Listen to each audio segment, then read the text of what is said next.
काशी और मथुरा की मस्जिदों का ये जो मामला अदालत की चौखट तक पहुंचा है, आपको बता दें इसी में कानूनी आधार बनाकर मामला तो ये सदियों पुराना है, लेकिन मुस्लिम पक्ष अपने दावे को मजबूत करते हुए साल 1991 के एक एक्ट का यहां पर हवाला देता हुआ नजर आ रहा है। क्या है वो एक्ट और क्या उस एक्ट के जरिए जब वाराणसी की जिला अदालत भी पूरे मामले की सुनवाई करेगी तो शिवलिंग होने के दावे को भी खारिज किया जा सकता है? बहुत सारे ऐसे सवाल हैं जो मौजूदा वक्त में कायम हैं। 9 नवंबर 2019 को अयोध्या विवाद पर सुप्रीम कोर्ट के ऐतिहासिक फैसले के बाद ही अयोध्या में राम मंदिर का निर्माण बहुत तेजी से चल रहा है। आप अपनी टीवी स्क्रीन पर इस वक्त वो मूर्तियां देख रहे हैं जिन्हें राम मंदिर परिसर में लगाने के लिए तैयार किया गया। सवाल ये, जिस तरह अयोध्या में राम मंदिर के भीतर ये मूर्तियां तैयार होकर लगाई जा रही हैं, क्या इसी तरह ज्ञानवापी मस्जिद में दावों के मुताबिक मिले शिवलिंग को भी काशी विश्वनाथ में स्थापित किया जा सकेगा? क्या ज्ञानवापी मस्जिद ही आगे काशी विश्वनाथ मंदिर का पूरा हिस्सा मान ली जाएगी? क्या ऐसा संभव हो पाएगा? असदुद्दीन ओवैसी से सवाल हुआ कि अगर सर्वे मस्जिद का हो जाता है तो दूध का दूध और पानी का पानी होने से क्या डर है? दूध नहीं पीना चाह रहे, उसमें पानी मिला के पीना चाह रहे तो मैं क्या कर सकता हूं? दूध का दूध हो चुका है, अब कोई पानी मिलाना चाह रहा है दूध में तो उनको पकड़िया, क्योंकि 91 का एक्ट क्लियर है, सुप्रीम कोर्ट का जजमेंट क्लियर है। अब और दूध का दूध पानी का पानी निकालने की जरूरत नहीं है, वरना गैर जरूरी के इस मुल्क में जो 1980 में और 90 में जो एक काला दौर जिसको मैं कहता हूं वो दौर वापस ना आए। मुझे सही इसलिए लगता है क्योंकि सुप्रीम कोर्ट ने कहा है कि 91 के एक्ट का वायलेशन नहीं होना चाहिए। मैं कानून को फॉलो करूं, किसको फॉलो करूं बताइए आप? कानून तो है ना यार। मैं इसीलिए कह रहा हूं कि देश के प्रधानमंत्री को अब अपनी चुप्पी तोड़नी चाहिए। देश में कई मस्जिद को मंदिर बताकर लग रही याचिकाओं के बाद माहौल बिगड़ने की आशंका और 1991 एक्ट के उल्लंघन की बात ओवैसी कहते हैं। इसी आधार पर सुप्रीम कोर्ट में भी मामला पहुंचता है, जिसमें ज्ञानवापी मस्जिद की कर्ता धर्ता अंजुमन इंतजामिया प्रबंध कमेटी ने याचिका दायर की है।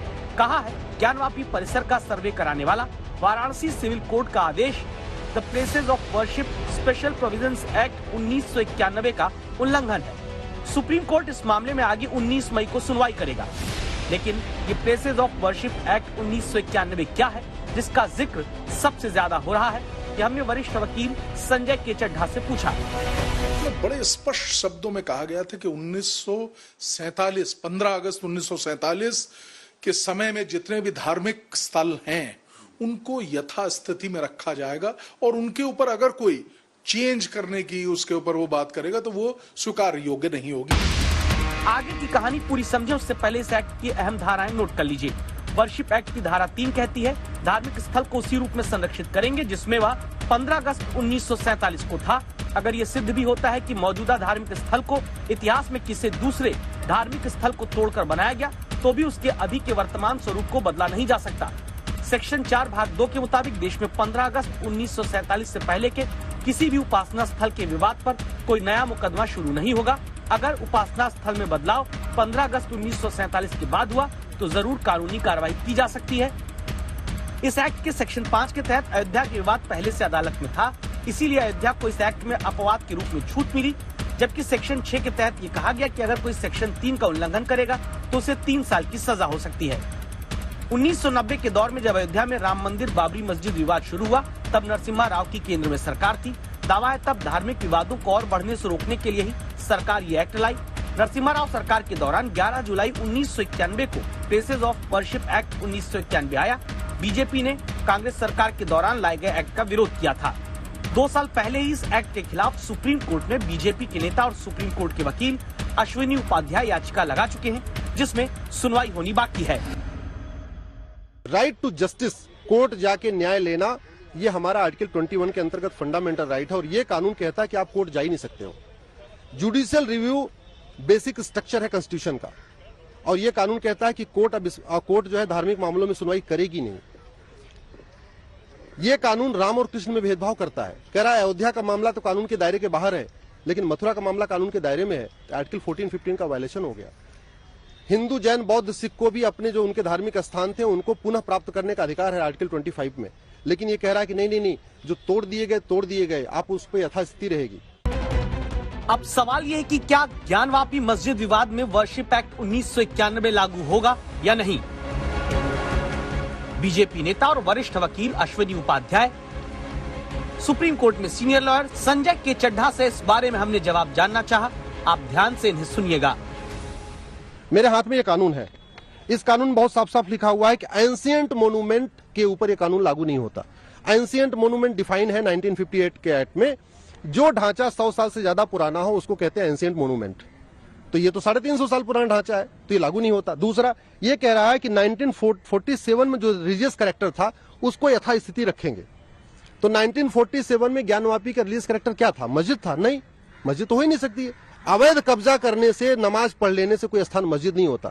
आप जाके हवाई जहाज के अंदर थोड़ी देर को वहीं पे नमाज पढ़ लो तो हवाई जहाज मस्जिद नहीं हो जाएगा। ट्रेन के डब्बे में जाके आप नमाज पढ़ लो तो ट्रेन का डब्बा मस्जिद नहीं हो जाएगा। तो ऐसे मंदिर, ज्ञानवापी मंदिर में अवैध रूप से जाके नमाज पढ़ लेने से, डर दिखा के, भय दिखा के, वो कभी मस्जिद नहीं हो सकता। वो मंदिर था, मंदिर ही है, मंदिर ही रहेगा। सेक्शन 4 बड़े स्पष्ट रूप से कहता है कि एंशिएंट मॉन्यूमेंट्स जो हैं या जो आर्कियोलॉजिकल सर्वे ने निकाल रखे हैं उन पे ये लागू नहीं होता।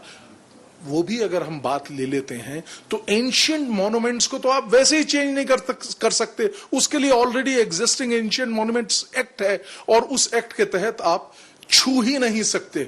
और बल्कि मैं तो यहां तक कहूंगा उस पर्टिकुलर क्षेत्र को नहीं छू सकते, उससे आसपास के 100 मीटर की अन्य जगहों को भी अगर आप चेंज करना चाहेंगे तो उसके लिए आपको आर्कियोलॉजिकल सर्वे की परमिशन की आवश्यकता होगी। फिर आगे ज्ञानवापी विवाद में क्या होगा?